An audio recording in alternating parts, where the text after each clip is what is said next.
Baik, seperti biasa. Oh, mohon maaf, saya bukan Pak Nayan. Saya ini sedang survei tutor yang masuk. Terima kasih sudah sebagai penyiar radio. Oh, kira-kira siapa ya Mbak atau Mas? Saya juga perlu tahu. Kan saya berhak tahu juga ya. Jangan ada spy. Tidak, saya bercanda kok. Tapi saya perlu kenalan juga. Iya, mungkin Kak Julia ya. Oh, wanita kayaknya. Baik-baik. Baik, kita mulai saja pelajaran kita pada malam hari ini. Kita akan menyambung materi kita sekaligus mereview beberapa bab sebelumnya seperti biasa agar kita dapat mengingat apa yang kita pelajari. Oh, namanya Mbak Titin ya. Ya, salam kenal Mbak Titin. Senang berkenalan dengan Anda. Oh, Bu Titin. Baik, hari ini seperti saya katakan tadi akan mempelajari strategi Indonesia dalam menyelesaikan ancaman terhadap negara. Pada materi-materi sebelumnya kita sudah mempelajari kasus-kasus dari pelanggaran hak dan pengingkaran kewajiban warga negara. Di dalam bab sebelumnya, yaitu bab 4 ya, kita memahami definisi atau hakikat dari hak dan definisi atau hakikat dari kewajiban warga negara. Saya yakin dan percaya bahwa mbak-mbak yang ada di sini sudah yakin betul apa itu hak dan apa itu kewajiban warga negara. Bukan hanya sebatas hak kita sebagai manusia yang hidup, tapi juga hak kita sebagai warga negara. Pasti ada perbedaan antara hak dan hak kita sebagai pribadi dan hak kita sebagai warga negara. Kalau hak kita sebagai pribadi adalah secara umum, secara universal hak untuk hidup. Tapi sebagai warga negara tidak hanya hak untuk hidup, tapi ada juga hak untuk mendapatkan pendidikan, ada hak juga untuk jamin. Ada penjaminan. Itu tadi saya sebutkan salah satunya adalah mendapatkan pendidikan, mendapatkan penghidupan yang layak, mengikuti kegiatan-kegiatan yang dapat membangun negara ya, itu pasti. Tapi dalam hal itu juga ada namanya kewajiban. Maka ketika kita menginginkan hak, maka kita harus melakukan kewajiban, melakukan tugas. Sama seperti hukum alam yang ada sebab, ada akibat. Berarti ada aksi, baru ada reaksi. Kira-kira seperti itu. Lalu kita juga sudah mempelajari kasus pelanggaran hak dan pengingkaran kewajiban warga negara. Itu kita sudah mempelajari. Salah satu contoh kasus pelanggaran hak dan pengingkaran kewajiban negara itu ada di buku ya.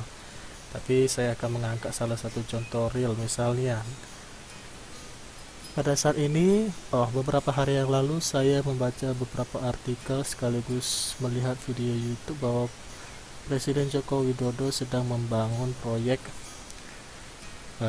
Trans Sumatera ya, ada di Sumatera Utara. Itu dari Medan sampai ke Tebing Tinggi. Kira-kira untuk lebih jelasnya nanti mbak-mbak bisa melihat di Google ya, atau nanti saya sharekan beberapa informasi yang berhubungan tentang berita itu. Nah, di sana dijelaskan bahwa proyek ini sudah dalam proses pembangunan, tinggal beberapa titik atau lokasi yang akan disempurnakan menjadi proyek tol andalan di Sumatera Utara yang menghubungkan beberapa kabupaten kota besar daerah wilayah timur. Wilayah timur yang saya masuk ini adalah dari Binjai, Medan sampai Tebing Tinggi. Nah, atau dengan kata lain daerah pesisir. Nah, tentu dalam pembangunan tersebut ada karyawan, ada pekerja.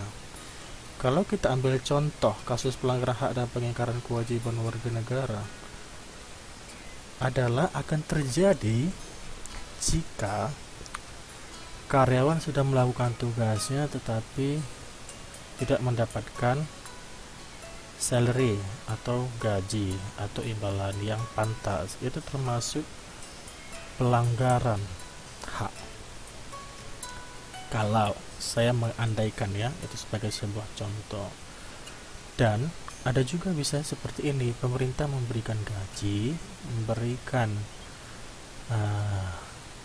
imbalan yang layak seperti menjamin makanan, minuman, serta gaji tadi. Lalu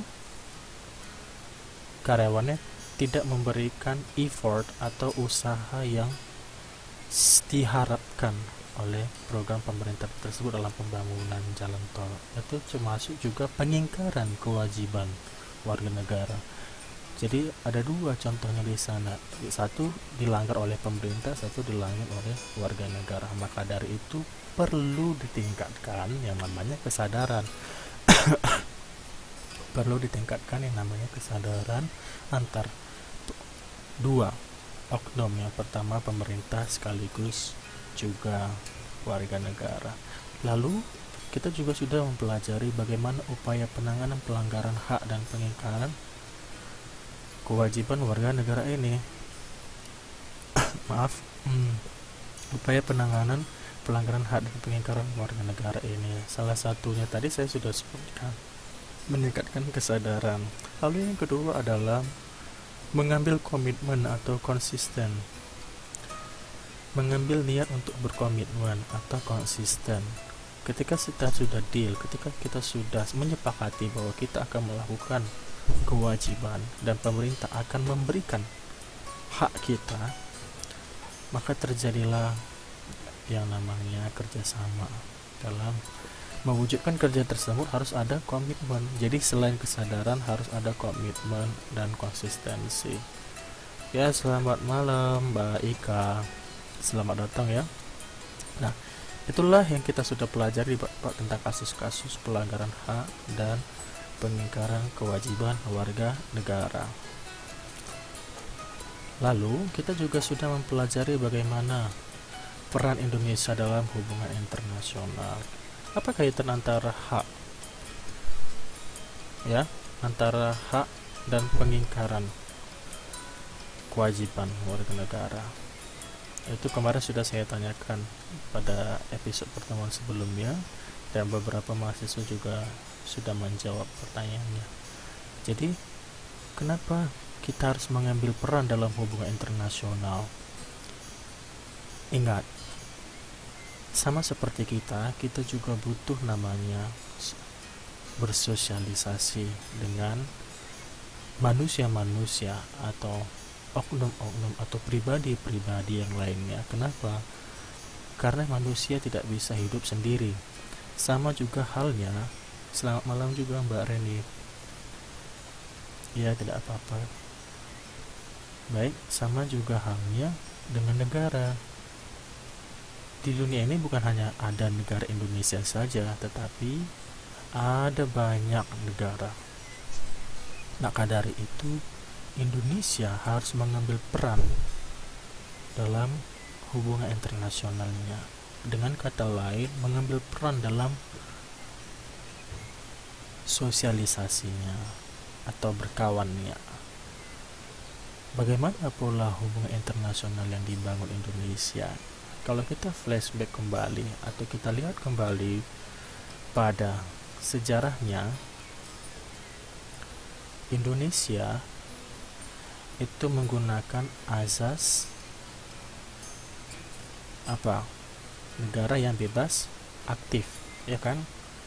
Jadi dia tidak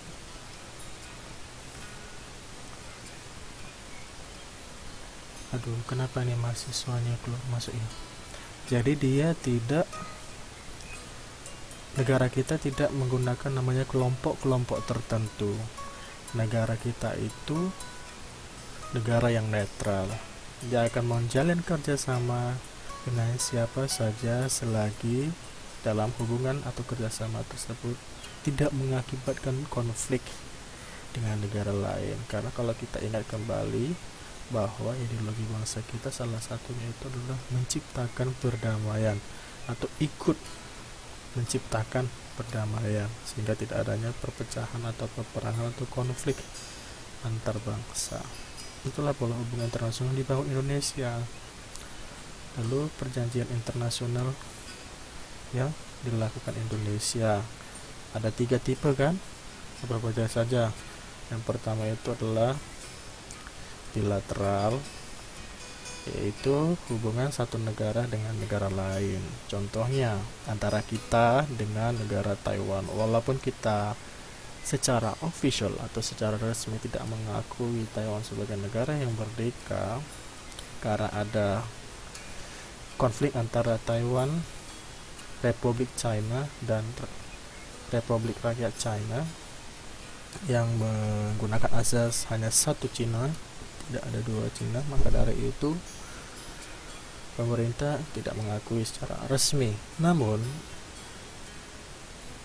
bukan berarti kita harus memutuskan hubungan perkawanan dengan Taiwan. Kita juga ada namanya T2 ya, ada kantor dagang di Jakarta dan juga di Taiwan, menjalin kerjasama dalam hal ekonomi, dan itu sudah terbukti. Kita dapat belajar, kita dapat bekerja di sini, dan sekaligus juga pemerintah Taiwan dapat berkunjung ke Indonesia, menanamkan modal atau berinvestasi. Itu salah satunya. Lalu yang kedua, adanya kerjasama antar regional. Contoh regional itu apa? Kita sudah pelajari juga, itu adalah ASEAN ya. ASEAN. Jadi beberapa negara yang di ASEAN itu saling bekerja sama dalam hal budaya, dalam olahraga, dan juga pariwisata. Nah, lalu yang ketiga apa? Multi ya. Multilateral. Itu contohnya seperti di PBB. Kalau di PBB itu ada banyak negara, sekitar 160-an kalau saya tidak salah ingat. Nah, di sana itu yang dibahas bukan hanya tentang pariwisata, tapi bagaimana menciptakan atau menjaga perdamaian dunia sehingga tidak ada konflik atau peperangan. Walaupun pada kenyataannya kita masih mengingat lembaga negara, lembaga organisasi internasional ini masih memiliki beberapa kelemahan ya. Netralitasnya itu perlu dipertanyakan juga. Maka dari itu Indonesia juga menciptakan konsep bebas aktif tadi agar tidak ada yang namanya keberpihakan. Kalau yang benar yang benar, kalau yang salah seperti itu. Baik, selanjutnya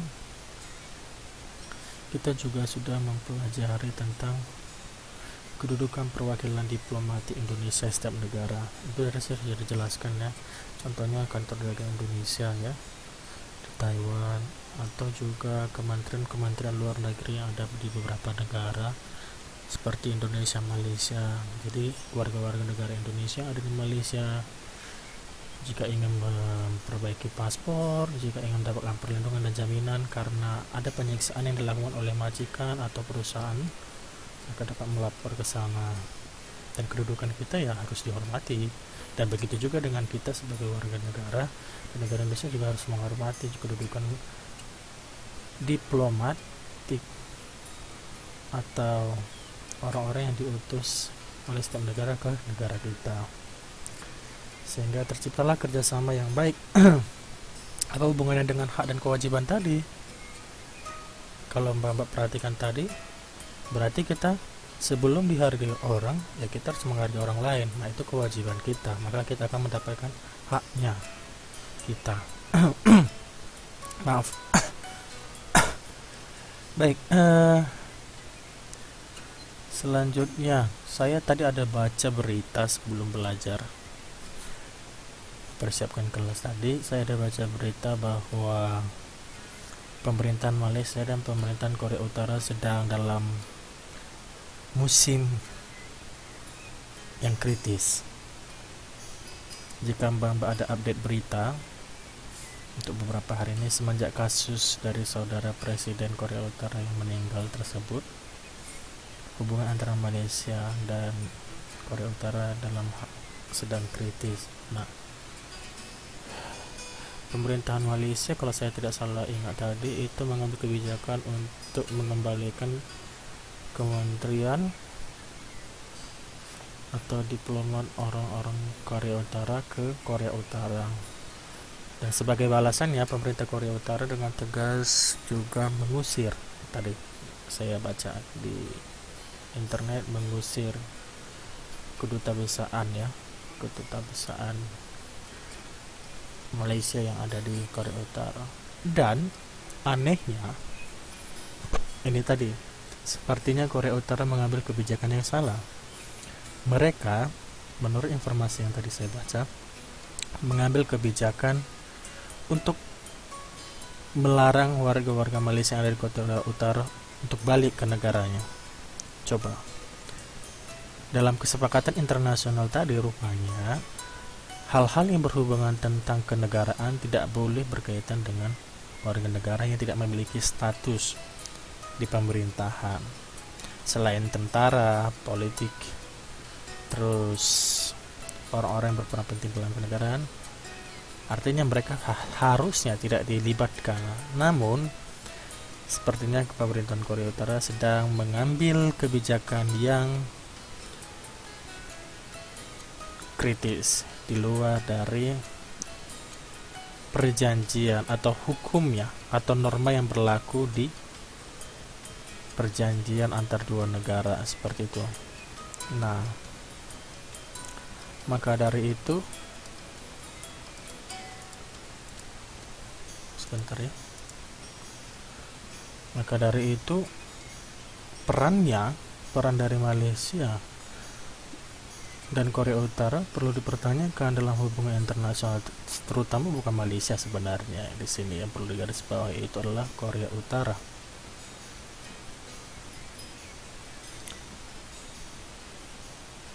Baik, terima kasih Mbak Bu, apa nih saya panggilnya Mbak atau Bu ya? Ya, terima kasih Bu Titin ya. Selamat malam. Ya, kita lanjutkan kembali.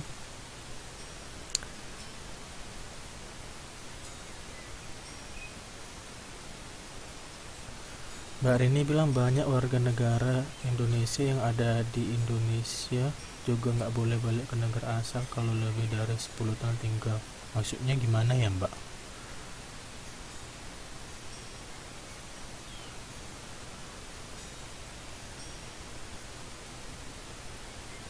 Banyak warga Indonesia yang ada di Indonesia juga nggak boleh balik ke negara asal kalau lebih dari 10 tahun tinggal di Indonesia. Jadi warga malesnya. Kira-kira bagaimana Mbak? Sepertinya perlu dikelirkan ya.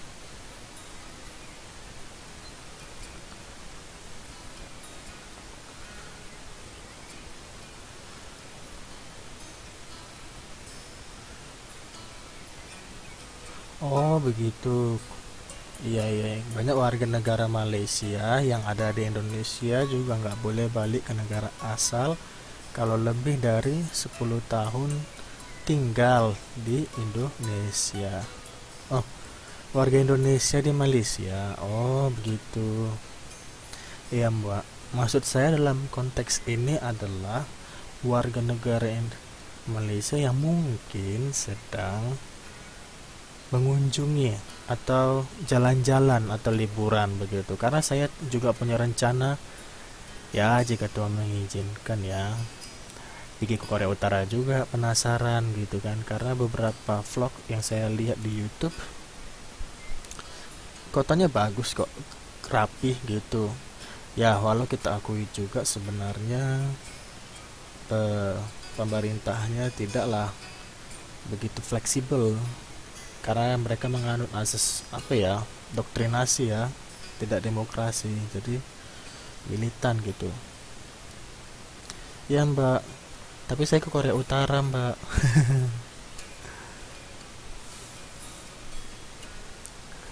Nah balik lagi ya ke materi kita tadi. Nah itu juga merupakan salah satu contoh, makanya dalam pergaulan itu, dalam pergaulan internasional ya kita harus baik lah, kita baik kepada orang ya pasti ada buahnya yang baik kepada kita begitu. Nah kita juga kemarin sudah mempelajari strategi Indonesia dalam menyelesaikan ancaman terhadap negara. Nah seperti yang saya katakan pada pertemuan sebelumnya bahwa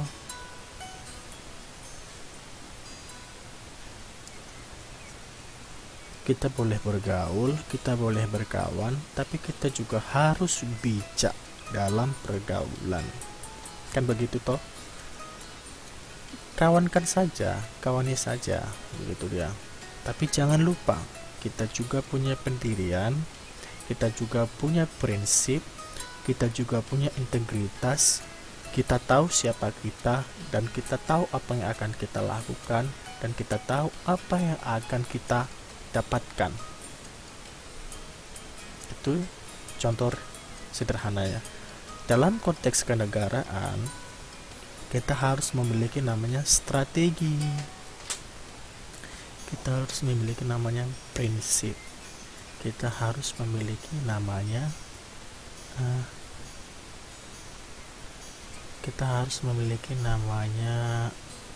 moto ya. Apa moto kita? Kembali lagi ke dalam Pancasila sebagai dasar negara dan sekaligus Undang-Undang Dasar kita sebagai dasar hukum negara kita. Nah, ada strategi yang digunakan. Itulah dia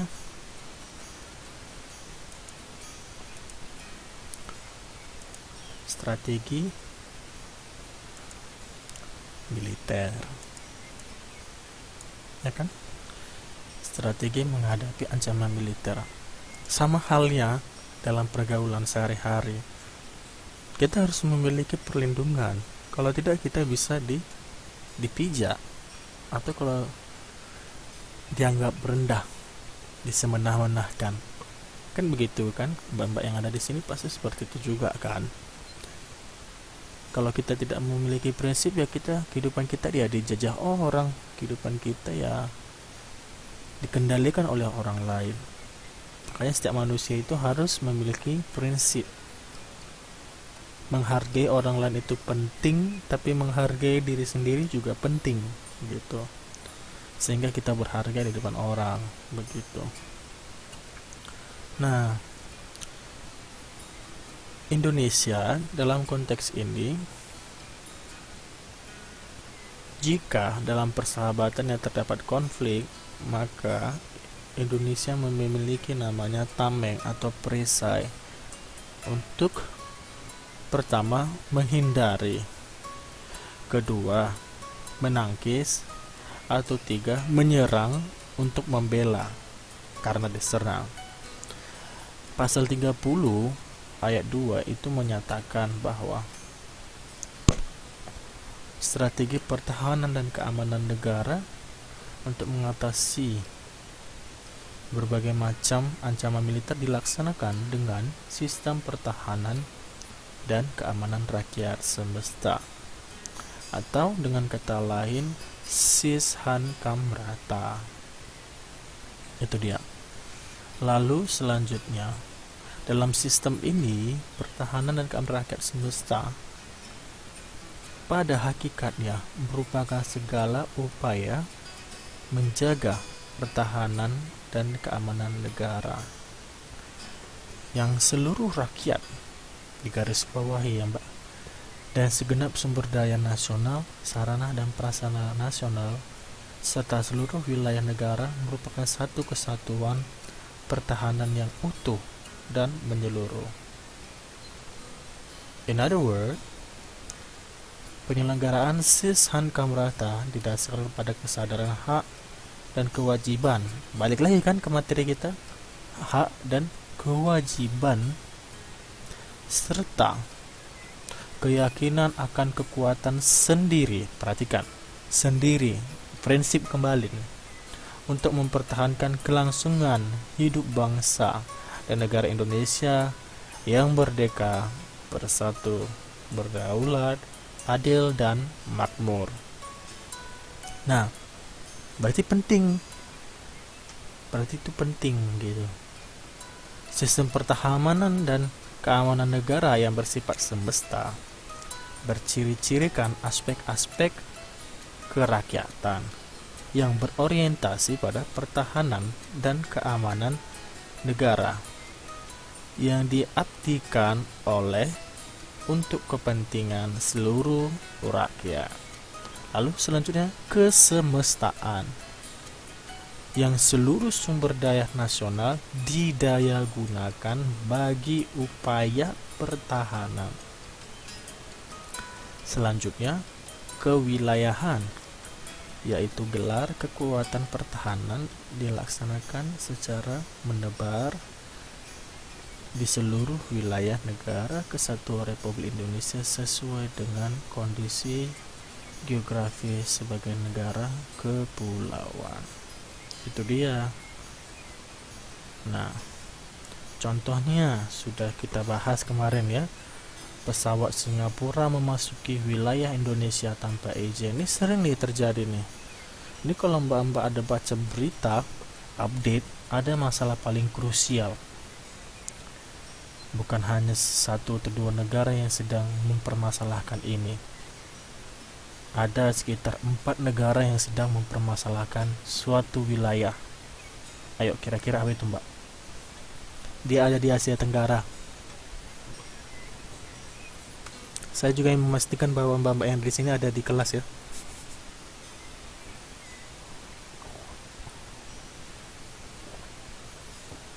Mbak Nuri nanti tolong dicatat ya siapa-siapa namanya yang merespon atau memberikan jawaban. Jadi apa jawaban itu mbak?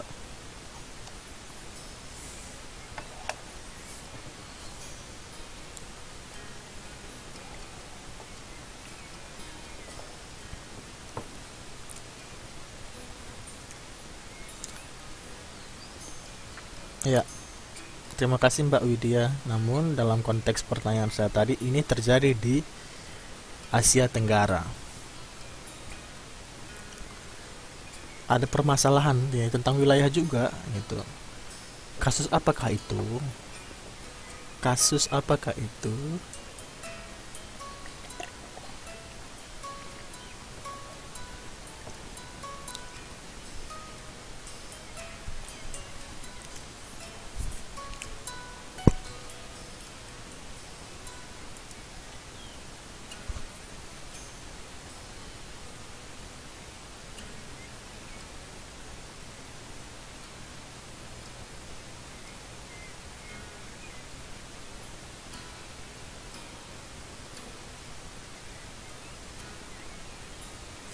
Mbak Amelia, ya sedikit lagi ya Anda mendapatkan ya. Apa ya kira-kira perebutan pulau apakah itu? Mungkin lebih di ini ya, dikerucutkan. Iya Mbak Rini, perebutan kekuasaan, karena itu pertanyaan saya. Antara Indonesia dan Malaysia, hmm, ada banyak. Tapi saya ingin pertanyaan saya jawabannya di spesifik. Laut Arafura, itu di bagian mana Mbak? Bagian selatan Indonesia ya? Ayo sedikit lagi, sedikit lagi. Ayo, ayo, ayo. Kira-kira kasusnya mengenai apa itu?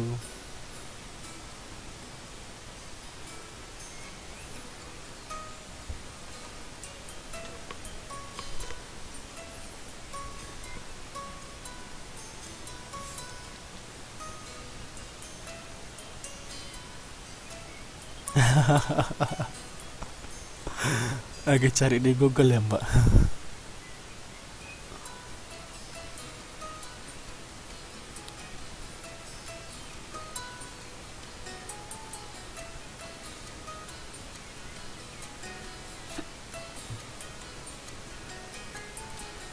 Dia titik-titik selatan.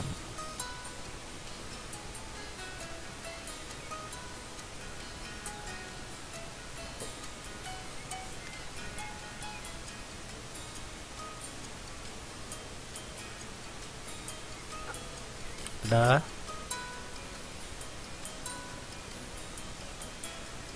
Iya, betul Mbak, antara Asia Tenggara dan Laut Cina Selatan ya. Iya. Jadi PRC dalam hal ini People Republic of China itu secara sepihak menyatakan bahwa wilayah negaranya itu sampai wilayah Laut Cina Selatan. Sementara negara-negara yang lain di Asia Tenggara itu tidak menyetujui bahwa itu wilayah mereka, karena seperti Kamboja, seperti Vietnam, Malaysia, Singapura, Indonesia, Brunei Darussalam itu juga memiliki bagian di Laut Cina Selatan tersebut. Jadi semua itu tatanan wilayahnya sudah pas, cuman karena PRC tadi menganggap bahwa mereka sebagai negara yang kuat bisa mengambil wilayah itu gitu. Nah, itu yang sedang dipermasalahkan sampai saat ini mengenai wilayah. Bahkan wilayah tersebut sudah sempat diduduki oleh mereka dengan mengirimkan tentara-tentara. Karena begini, kalau semakin, walaupun itu pulau kecil, bukan karena kecilnya pulau, tetapi ukuran jarak hitung dari dataran pulau besar ke pulau kecil tersebut, sehingga akan pada akhirnya membesar. Nah, akhirnya nanti itu akan membawa wilayah negara-negara lain mengecil. Itu yang sedang disegentakan. Padahal itu sudah disepakati pada tahun-tahun 19 berapa, wilayah tersebut sudah pas. Nah, maka dari itu sangat sulit tapi tidak mustahil. Kalau tidak ada salah satu negara yang berbuat onar, pasti akan tercipta kedamaian. Pertikaian terjadi karena ada salah satu oknum yang tidak mengaminkan perdamaian tersebut gitu. Nah, itu ya. Selanjutnya, strategi menghadapi ancaman nirmiliter.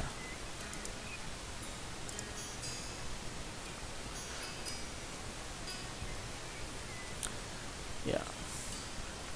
Ancaman terhadap aspek ideologi, politik, ekonomi, sosial, dan budaya bangsa Indonesia adalah merupakan ancaman nirmiliter. Garis bawah ya Mbak, ideologi, politik, ekonomi, sosial, dan budaya. Ancaman nirmiliter merupakan golongan ancaman pertahanan yang sifatnya tidak secara langsung mengancam kedaulatan, keutuhan, dan keselamatan bangsa. Namun, resiko yang ditimbulkan dari ancaman nirmiliter dapat berimplikasi mengganggu, itu tadi, stabilitas nasional. Terganggunya stabilitas nasional tidak saja menghambat pembangunan nasional, tetapi lambat laun ternyata dapat berkembang menjadi permasalahan yang mengancam kesatuan dan persatuan bangsa. Maka dari itu, untuk menghadapi ancaman tersebut diperlukan strategi yang tepat. Beberapa strategi yang pertama itu dalam bidang ideologi. Di bidang ideologi ini, strateginya ditujukan untuk mengatasi segala ancaman, tantangan, hambatan, serta gangguan yang akan membahayakan kelangsungan kehidupan Pancasila sebagai dasar falsafah bangsa dan negara. Menurut para ahli, salah satunya Nor, merumuskan bahwa kondisi mental bangsa Indonesia yang berlandaskan keyakinan kebenaran ideologi Pancasila yang mengandung kemampuan untuk menggalang dan memelihara persatuan dan kesatuan nasional, dan kemampuan untuk mengangkat dan menangkal penetrasi ideologi asing, serta nilai-nilai yang tidak sesuai dengan kepribadian bangsa. Pancasila sebagai dasar negara merupakan pandangan hidup bangsa yang tidak dapat dipisahkan dari kehidupan bangsa Indonesia, sekaligus merupakan ideologi bangsa Indonesia karena dapat mengarahkan bangsa Indonesia dalam bernegara. Itu dia. Lalu strategi menghadapi ancaman ini dihadapi dengan konsep pertahanan. Contohnya, lapisan terdepan dalam konsep penanganan terdiri atas unsur-unsur pertahanan nirmiliter, seperti kementerian dan lembaga pemerintah non kementerian yang membidangi ideologi. Selanjutnya, kementerian serta unsur pemerintahan yang membidangi politik dalam negeri mengerahkan seluruh kekuatan politik serta instrumen pemerintahan dalam negeri mulai dari tingkat pusat sampai tingkat daerah guna yang menghadapi ancaman berdimensi ideologi. Politik luar negeri mengerahkan jajaran yang tersebar di setiap negara untuk penguatan langkah serta upaya diplomasi dalam menangkal usaha-usaha pihak lain yang mengancam ideologi Pancasila. Selanjutnya ada unsur pemerintahan yang membidangi informasi yang mendinamiskan kekuatan nasional di bidang informasi, atau kita dengar istilah dengan operasi informasi imbangan. Selanjutnya, unsur pemerintahan yang membidangi pendidikan melaksanakan proses pemberdayaan dan kesadaran ideologi Pancasila serta berlanjut. Lalu dalam bidang agama yang memberdayakan para pemimpin agama untuk menjadi mitra pemerintahan dalam mensinergikan strategi untuk membentengi masyarakat dari ancaman penetrasi ideologi asing. Peran lapis pertahanan militer dilaksanakan melalui program pelaksanaan bakti TNI secara intensif sesuai dengan gaya kerja unit TNI. Ya, Mbak Widi, ada apa? Jam berapa ya? Jam 10.30 kan?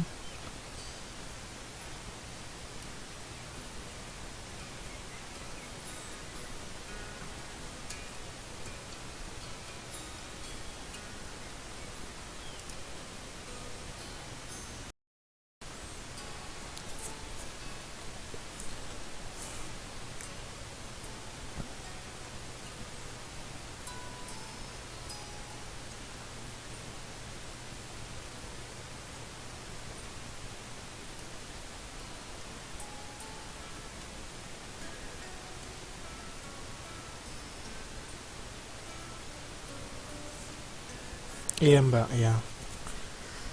Sekitar 25 menit lagi ya. Setelah itu nanti disambung dengan kelas konseling. Baik, kita lanjutkan ya. Lalu selanjutnya ada strategi mengatasi ancaman militer di bidang politik. Menurut Nor, kembali strategi di bidang politik terwujud dengan adanya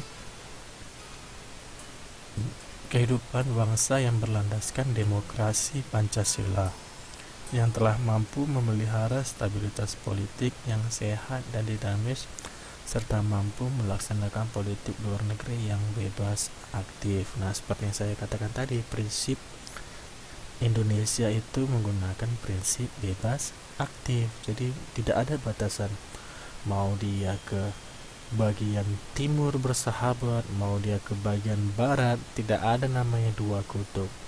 Kita semua adalah sama. Makanya sebenarnya pada masa Soekarno itu, setelah saya baca-baca kemarin, kenapa seandainya, memang tidak ada yang perlu disesali, tapi belajarlah dari sejarah. Jas merah, jangan sekali-sekali melupakan sejarah. Seandainya, cuma itu tadi, saya banyak belajar dari para pemimpin kita. Pemimpin itu juga manusia, ada baik, ada buruknya, ada kelebihannya, ada kelemahannya. Benar ya? Bahkan seorang nabi pun begitu. Dulunya ada perbuatan dosa, lalu bertobat, kan seperti itu, diberi ilham, anugerah dan sebagainya. Nah, saya kemarin itu mempelajari bagaimana gaya kepemimpinan Presiden Soekarno. Saya orang yang mengagumi Soekarno, dan saya mengagumi juga Muhammad Hatta. Dan saya cenderung mengagumi Muhammad Hatta tanpa juga tidak mengindahkan Soekarno dalam gaya kepemimpinan. Soekarno gaya kepemimpinannya dinamis, kalau Hatta gaya kepemimpinannya halus. Mereka lahir dari background latar belakang yang berbeda. Nah, seperti yang kita ketahui, kalau Soekarno itu berdarah panas ya, kalau Hatta itu yang bertangan dingin, pemikirannya dingin begitu ya. Hatta disekolahkan di luar negeri dalam bidang ekonomi ya, di Eropa khususnya. Sementara Soekarno tidak pernah, hanya mengikuti studi di Indonesia. Wah. Meskipun begitu, dia terlahir dari keluarga bangsawan. Nah, jadi saya kagumnya seperti ini. Pada masa Indonesia merdeka, saya tidak akan membahas hubungan persahabatan antara Soekarno dan Hatta, apakah ada konflik atau tidak begitu. Siapa yang sering mengalah, siapa yang sering tidak gitu ya. Saya lebih ke penekanan saya dalam cerita ini lebih ke arah apa yang ditakutkan oleh negara-negara lain pada masa pemerintahannya. Seperti yang saya katakan tadi, gaya kepemimpinannya Soekarno itu panas, karena dia sudah mempelajari bahwa namanya kita sebagai negara merdeka, kita membutuhkan kawan. Maka pada masa kemerdekaannya, dengan berani dia mengundang pemimpin-pemimpin pada konferensi Asia Afrika di Bandung, kalau saya tidak salah ingat ya. Nah, sebagai negara yang merdeka, itu adalah salah satu kesuksesan yang besar sebenarnya. Yang hadir tidak hanya 10 negara, banyak negara dari Asia Afrika yang hadir untuk membahas gerakan non-blok. Nah, pada masa-masa kepemimpinan Soekarno dan Hatta ini, Indonesia itu sangat disegani. Walaupun sebagai negara yang baru merdeka dan miskin dalam hal sumber daya manusia, dia memiliki mentalitas yang tinggi dan kepercayaan yang tinggi terhadap warga negaranya dan negaranya sendiri. Itu yang saya acungi jempol. Itu yang dia berbeda dari Muhammad Hatta. Muhammad Hatta berada di balik dari kesuksesannya Soekarno sebenarnya. Iya, di Bandung ya Mbak, terima kasih. Jadi, jikalau kelemahan Soekarno tidak naik, kita akan menjadi negara yang sukses. Sekarang dalam proses menuju kesuksesan.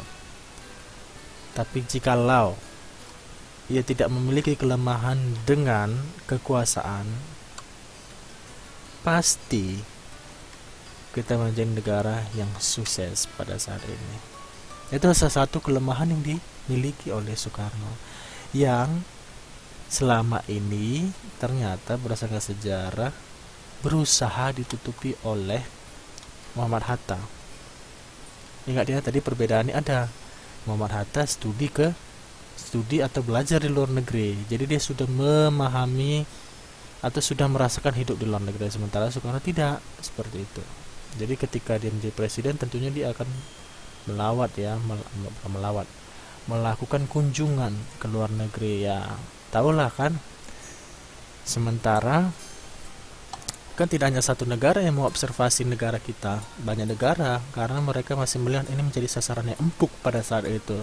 Negaranya besar, memiliki banyak pulau, dan belum bisa dikondisikan atau dikendalikan satu persatu, diintegrasikan satu persatu, tapi sumber daya alamnya sangat tinggi dan kaya. Hanya saja sumber daya manusianya tertinggal masih.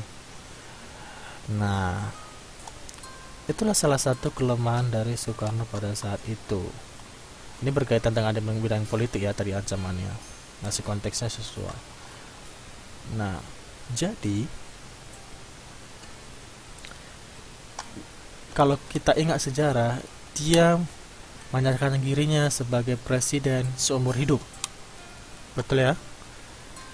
mendeklarasikan dirinya sebagai presiden seumur hidup dan ditunjuk oleh MPR. Semenjak itu dan beberapa hal lain, Muhammad Hatta sangat tidak setuju sebenarnya. Kenapa? Tidak ada kekuasaan yang abadi.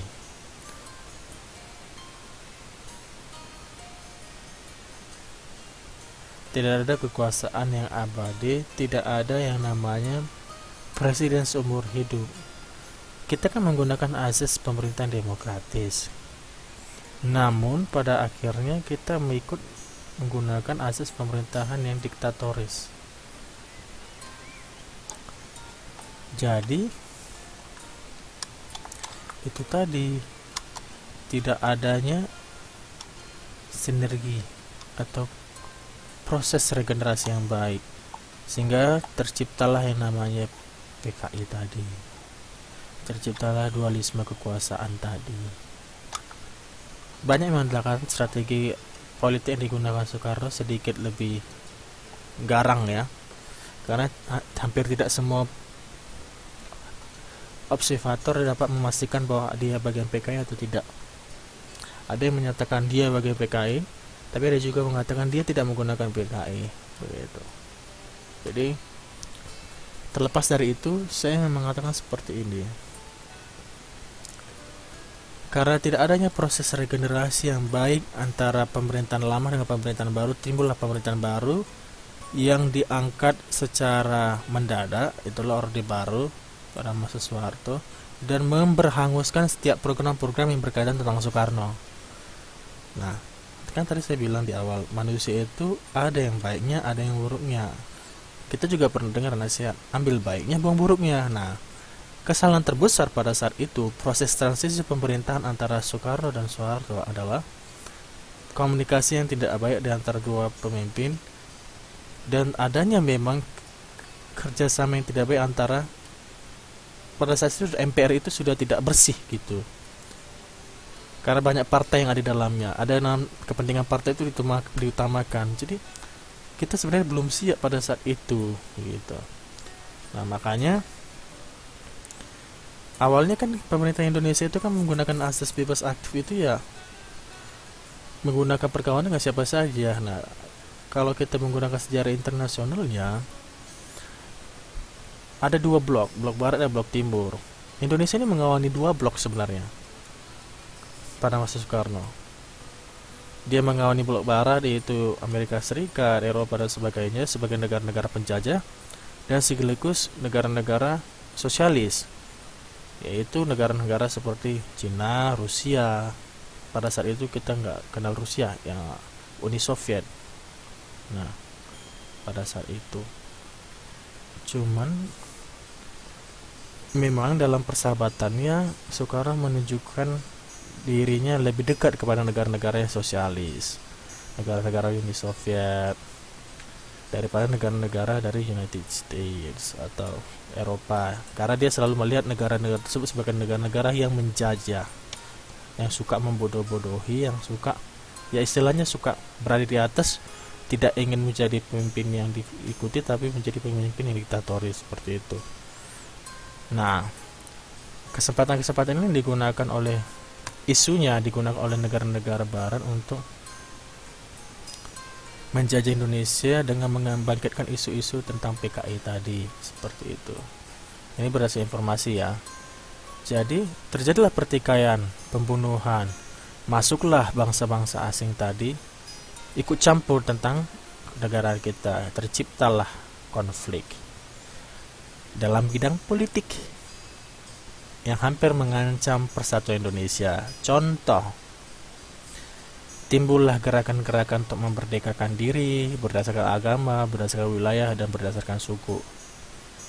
Terutama dalam hal ini dalam wilayah dan suku ya, etnis ya, kulit antara Papua ya, dulu dibilang Irian Jaya. Siapa dalangnya? Itu Amerika Serikat. Mereka sangat mengotot bahwa negara itu harus merdeka. Oke, pada saat itu pemerintahan Soekarno diadakanlah proses ambil suara. Apakah Irian Barat mau, Irian Barat dulu namanya, Irian Barat itu mau jadi bagian Indonesia atau enggak? dan suara mayoritas mengatakan mau. Nah, ketika mereka menyadari bahwa di Papua itu yang sekarang kita sebut Papua memiliki emas, mereka menggunakan kompor untuk memanas-manasi dan terciptalah konflik gerakan Papua Merdeka. Pada masa Soekarno mereka tidak berani, tapi pada masa Soeharto mereka berani karena mereka tahu regenerasi yang terjadi di negara ini tidak stabil, tidak sesuai dengan idealnya. Antara yang tahu regenerasi, Mbak, itu adalah ada oknum-oknum atau personal atau pribadi yang dididik atau dipersiapkan menjadi pemimpin gitu. Nah, itu yang terjadi. Kenapa? Itu tidak bisa disalahkan dari satu orang, seperti tidak ada. Karena Soekarno pernah mengatakan ini, tidak ada sampai saat ini tidak ada pemimpin atau tidak ada pribadi yang bisa menjadi pemimpin di Indonesia. Itu pernah itu kalau Mbak baca di interviewnya dengan warga asing, dalam dia membuat tulisan buku tentang dia. Sampai saat ini tidak ada pemimpin yang bisa seperti saya. Dalam kalimat itu banyak yang menginterpretasikan bahwa Soekarno sebenarnya ingin menginginkan dirinya tetap menjadi pemimpin. Dan dia tidak mempersiapkan pemimpin selanjutnya. Tapi ada spekulasi lain mengatakan bahwa dia sudah mempersiapkan pemimpin yang selanjutnya, tapi tidak digubris atau tidak diangkat dalam media publik untuk menghindari kasus-kasus pembunuhan. Nah, jadi pada masa-masa itulah terjadinya proses pembangunan, tapi Indonesia diberi utang. Nah, jadi tahu kan kalau kita sudah diutangi orang, kalau dia baik pasti dia akan mendukung kita untuk membayar utangnya. Tapi ada juga yang lain orangnya. Kita dikasih utang, tapi dia melihat kita jangan sampai kita mampu membayar. Nah, itu ada tuh tipe-tipe orang gitu tuh. Biar penting bunganya nambah, terus utangnya meningkat. Nah, jadi deh sampai saat ini emasnya dikuasai, cuma dapat 1%. Dikasih banyak-banyak utang nggak apa-apa, terus dikompor-kompori warganya, dicari oknum-oknum yang memiliki kekuasaan dan gila harta, mementingkan kepentingan keluarga dan kelompoknya sendiri, makanya ada papa minta saham dan sebagainya. Lalu selanjutnya ada beberapa oknum-oknum lain, nah korupsi merajalela. Nah itu tadi 1% bagian, jadi 99% hanya kasih sama orang secara percuma. Logikanya bagaimana coba? Masa kita yang punya rumah kita juga nyewa rumah? Begitu. Nah itulah tadi saya katakan di awal, sumber daya manusia kita belum siap. Ada baiknya Soekarno pada saat itu mengatakan kenapa dia rela mati-matian tidak mau berhutang, karena dia tahu bahwa orang yang berhutang dalam hal kenegaraan itu akan disiksa. Penyiksaannya seperti itu. Makanya dia pernah menyatakan dalam di bukunya itu bahwa biarkan saja aset-aset itu, nanti itu akan digunakan pada masa depan. Namun pada masa Orde Baru aset-aset itu disewakan dengan profit yang rendah. Itu yang terjadi. Dan ada kelemahannya tadi, Soekarno tadi, egonya tinggi dan juga tergiur. Makanya hubungan persahabatan mereka dengan Hatta sempat tidak baik. Tapi Hatta dengan legowo tidak mengatakan apa-apa begitu, karena dia tahu bersahabat. Tapi dia mengundurkan diri sebagai wakil presiden, kalau Mbak tahu ya. Nah, itulah yang menjadi salah satu contoh ancaman di bidang politik. Jadi kita sudah pernah mengalaminya dalam bidang politik. Makanya sekarang ini pemerintahan kita yang baru sedang mengusahakan bahwa kontrak di Papua itu sekarang sedang dipermasalahkan ya. Karena mereka tidak mau mengikuti peraturan. Bagaimana lah coba? Saya kasih contoh ke Mbak. Mbak punya rumah. Terus Mbak sewakan rumah Mbak. Mbak punya 2 rumah nih. Di lahan Mbak nih, 2 rumah nih. Ada rumah besar sama rumah kecil. Mbak sewakan itu rumah yang besar sama orang. Terus dia bayar uang sewa begini-begini. Udah Mbak, oke, nggak apa-apa, uang sewa ditunda dulu. Ya udah, angsurlah dulu. Ya udah kecil pun nggak apa-apa, yang penting ada. Mbak gitu kan nih sama orang penyewa. Tiba-tiba pas Mbak nggak tahan lagi nih, udah sampai berapa puluh tahun dia nyewa terus kayak gini-gini aja nggak ada perubahan, Mbak bilang gini, oh ini nggak bisa gitu, ini harus begini gitu. Tidak semuanya Mbak ubah, tapi ada perubahan di sana yang mereka nggak mau gitu. Kira-kira apa perasaannya, apa inisiatif yang siswa-siswa yang saat ini hadir pada malam hari ini akan katakan kepada penyewa itu?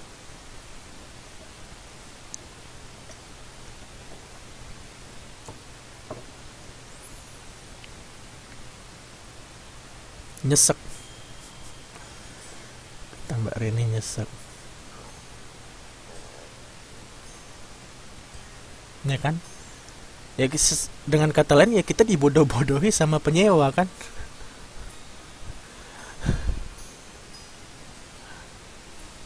Nah seperti itulah sekarang dihadapi, makanya kita jangan terlena dengan kebodohan. Kebodohan itu harus diberantas gitu. Makanya kita bergaul boleh, tapi jangan mau dibodoh-bodohi gitu. Ya kalau misalnya kawan yang nggak beres ya udah, nggak berkawan pun nggak apa-apa, begitu kan? Itulah sisi kritisnya kalau kita sudah tahu watak kawan kita seperti apa. Nah begitu juga dengan negara. Kalau kita sudah tahu watak negaranya seperti apa, ya kita jangan mau lagi dibodoh-bodohi. Kecuali memang ada oknum-oknum dalam pemerintahan yang mau mengambil keuntungan sendiri. Nggak apa-apa lah, kan mereka yang dibodohi, kita kan dapat uang seperti itu. Nah itulah yang dibilang rasa persatuan dan kesatuannya tidak ada, seperti itu. Baik, selanjutnya partisipasi warga negara dalam mengatasi ancaman persatuan dan kesatuan bangsa. Itulah tadi saya katakan, seperti yang tertuang bahwa setiap warga negara berhak dan wajib ikut serta dalam upaya pembelaan negara. Lalu tiap-tiap warga negara berhak dan wajib ikut serta dalam usaha pertahanan dan keamanan negara. Jadi setiap warga negara, tanpa pengecualian dia politikus kayak, dia dokter kayak, atau apapun dia yang mempunyai jabatan tertinggi atau bisa saja dalam level masyarakat bawah, memiliki kewajiban ikut serta dalam upaya pembelaan negara. Maka ada lagi kesatuan dan persatuan. Maka tidak ada namanya kepentingan kelompok di atas kepentingan umum. Tidak ada lagi namanya kepentingan pribadi di atas kepentingan umum. Itu yang perlu ditegakkan. Itu yang perlu kita buat gitu. Ya walaupun kita berbeda-beda agama, suku, warna kulit, bahasa, daerah, tapi kita tetap satu, Indonesia. Itu yang perlu kita ingat. Jangan jadikan perbedaan itu sebagai pemisah, tapi jadikanlah perbedaan itu sebagai kekayaan serta anugerah. Semakin kaya, semakin berkualitas. Nah itu dia. Jadi kita memiliki berbagai identitas yang ada di negara kita. Nah, untuk menutup materi kita, untuk lebih lengkap ada di halaman 197, dikatakan bahwa dalam Undang-Undang Republik Indonesia Nomor 3 tentang Pertahanan Pasal 9 ayat 1 ditegaskan bahwa bentuk usaha pembelaan negara meliputi pendidikan kewarganegaraan, pelatihan dasar militer, pengabdian Tentara Nasional Indonesia, pengabdian sesuai dengan keahlian profesi. Dan sebagai tentor pendidikan kewarganegaraan, saya juga mengajak kawan-kawan, mbak-mbak, siswa-siswa yang saat ini ada di sini untuk rasakan persatuan dan kesatuan Indonesia. Itu yang penting. Dan ingat bahwa negara kita negara Indonesia. Tapi jangan memandang rendah negara lain ya, seperti itu. Jangan saking cinta dengan Indonesia sampai-sampai negara lain dijelein gitu ya, nggak juga ya gitu. Kita harus punya prinsip, itu yang saya tekankan, prinsip. Hargai orang lain, hargai warga orang lain, kenegaraan lain, maka kita akan dihargai. Tapi kita juga memiliki prinsip, jangan sampai kita diusik, seperti itu. Baik, saya pikir begitulah pelajaran kita pada malam hari ini, karena Mbak-mbak akan melanjutkan studinya, konseling. Sangat senang untuk masuk ke kelas kita pada malam hari ini, dan akan kita sambung lagi pada bab-bab selanjutnya, dan saya akan sekaligus mengirimkan nanti soal-soal soal-soal mid semester dan akhir semester ya. Baik, untuk itu saya ucapkan terima kasih, selamat malam dan selamat melanjutkan kelas.